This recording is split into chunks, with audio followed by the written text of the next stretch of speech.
ভূমিকম্প পরবর্তী ক্ষয়ক্ষতি মোকাবেলায় ঢাকায় ১ লাখ স্বেচ্ছাসেবক প্রস্তুত রাখার নির্দেশ দিয়েছেন প্রধানমন্ত্রী তারেক রহমান।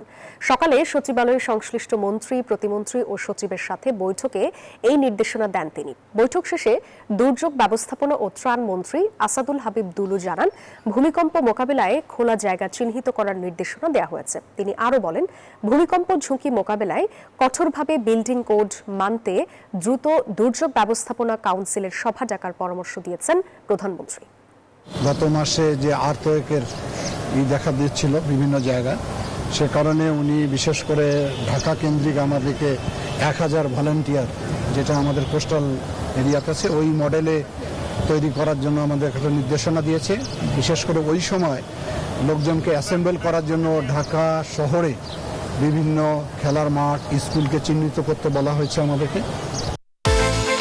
বিকাশ পেমেন্টে 10,000 টাকার বেশি অফার। শপিং চলছে তো।